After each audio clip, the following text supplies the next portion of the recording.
मैं पूजा, गांव मेवानगर, और अपनी मैं यहाँ पर पधारे लोगों को धन्यवाद देती हूँ।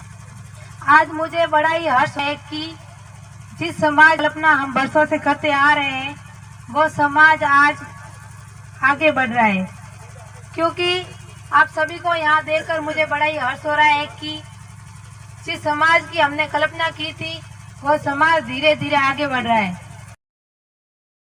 ये बताना चाहते हैं कि समाज को आगे बढ़ाने के लिए जो कुछ भी हम सब मिलकर कर सकते हैं वो हमें करना चाहिए, क्योंकि यह समाज हमारा है। समाज किसी एक व्यक्ति, एक इंसान से नहीं होता।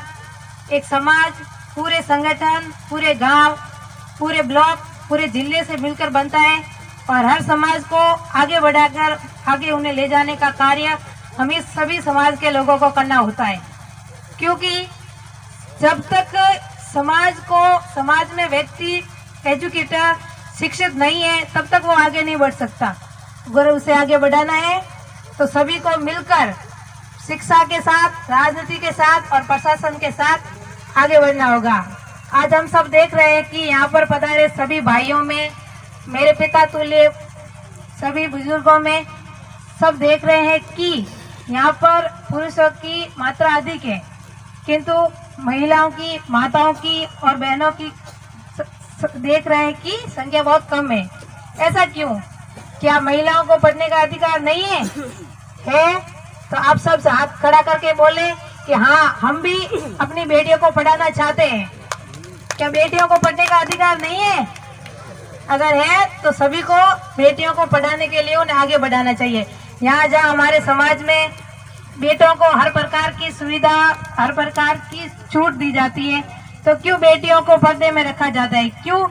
क्यों उन्हें शिक्षा नहीं दी जाती?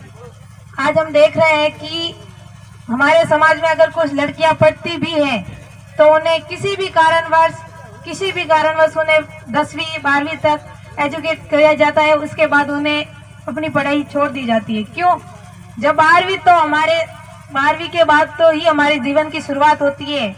उसके बाद हम अपने जीवन में कहाँ जाएंगे, कैसे रहेंगे, किस तरह हम अपने समाज को आगे ले जाएंगे, ये सोचते हैं।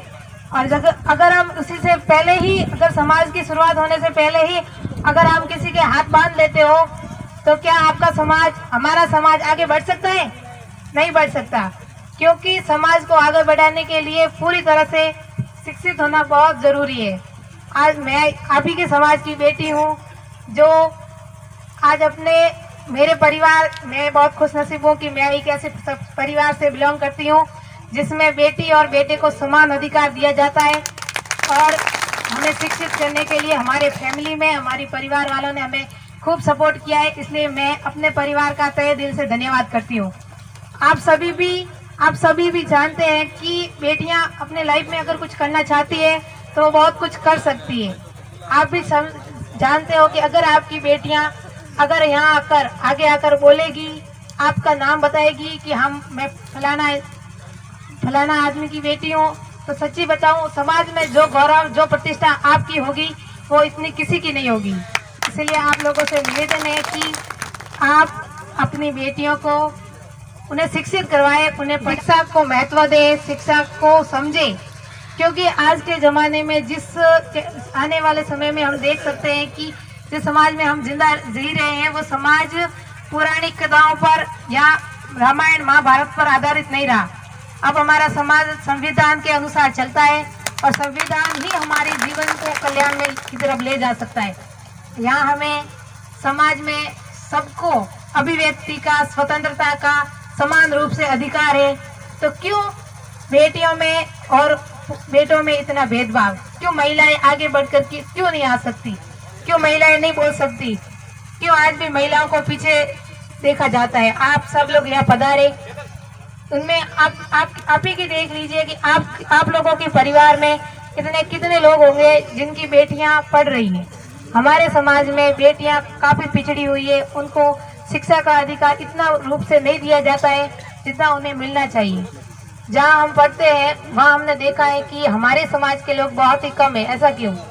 जहाँ हम पढ़ने जाते हैं वहाँ हमें पूछा जाता है कि आप कौन सी कैटेगरी की हो। जब हम बताते हैं कि हम एसटी की कैटेगरी के लोग हैं तो वो हमें आश्चर्यचकित रूप से देखते हैं कि आप सच में उसी जाति के रहने वाले हो या फिर आपने कोई नकली डॉक्यूमेंट बना रखे हैं।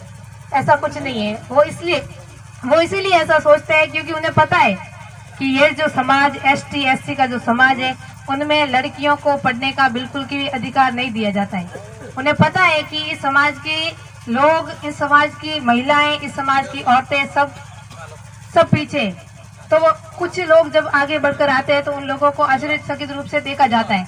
आज जिस समाज में हम जी रहे हैं, अगर आप ही के समाज के कुछ लोग अगर बढ़कर आगे चलकर कलेक्टर, आईपीएस, आईएएस कुछ भी बनते तो आपके समाज का कितना नाम होगा ये आप समझ सकते हैं। जैसा कि बताया गया कि जब तक हम यहाँ पीछे से जब तक कुछ भी कर रहे हैं, जैसे कि हम कुछ भी कर रहे हैं कि हमें तैयारी कर रहे हैं कि हम ऐसा हमारा नेता होना चाहिए, ऐसा होना चाहिए, लेकिन जब तक प्रशासनिक रूप में और राजनीतिक रूप में हमारा कोई व्यक्ति, जब तक हमारा कोई लीडर आगे बढ़कर नहीं रहेगा, हमारा समर्थन करने के लिए, हमारे समाज को जानने के लिए, पहचानने के लिए जब तक आगे नहीं रहेगा, तब तक हमारा समाज आगे नहीं बढ़ सकता। इसीलिए बेटियों को भी पढ़ने का उतना ही अधिकार है जितना बेटों को। आप सभी को मैं इतना ही कहना चाहूंगी कि आप सब लोग शिक्षा के रूप में शिक्षा को महत्व दें, शिक्षा को आगे बढ़ाए और बेटियों और बेटों को समान रूप से पढ़ाई। जो उम्र उनके पढ़ने लिखने की है वो उम्र उनके काम करने की। हाँ, बेटियों को हर काम में आगे रखना चाहिए कि उन्हें घर का काम सब कुछ आना चाहिए, लेकिन ये नहीं है कि अगर कोई बेटी घर का काम कर रही है तो उसको घर का काम ही करने दे। वो शिक्षा भी ले सकती है। एक बेटी सब कुछ संभाल सकती है। वो एक घर भी संभाल सकती है, वो पढ़ भी सकती है, वो देश भी संभाल सकती है, और अगर कहीं आगे बढ़कर जाए तो वो प्रशासन भी संभाल सकती है, वो सब कुछ कर सकती है। इसलिए आप सभी से मेरा यही निवेदन है कि आपके घर में सब में बेटियां हैं, आप सब उनको आगे बढ़ने के लिए उन्हें बोले, उन्हें पढ़ाए, उन्हें समर्थन करें, उन्हें बोले कि वो कर सकती है और वो पढ़ सकती है। तो उन्हें एजुकेटेड बनाने का अधिकार आपका है और आप कर सकते हैं। अगर आप माता पिता लोग उन्हें कहेंगे, पढ़ेंगे, पढ़ाओगे तो वो जरूर पढ़ेगी। जहाँ ये समाज सबसे पिछड़ा हुआ माना जाता है बस इसीलिए कि ये समाज शिक्षित नहीं है। इसलिए आप सभी से मेरा यही निवेदन है कि आप सब लोग अपने बच्चों को, अपनी बेटियों को, सभी को शिक्षा के रूप में आगे बढ़ाएं। बाकी तो मैं यही कहना चाहूंगी कि आप सब यहाँ इस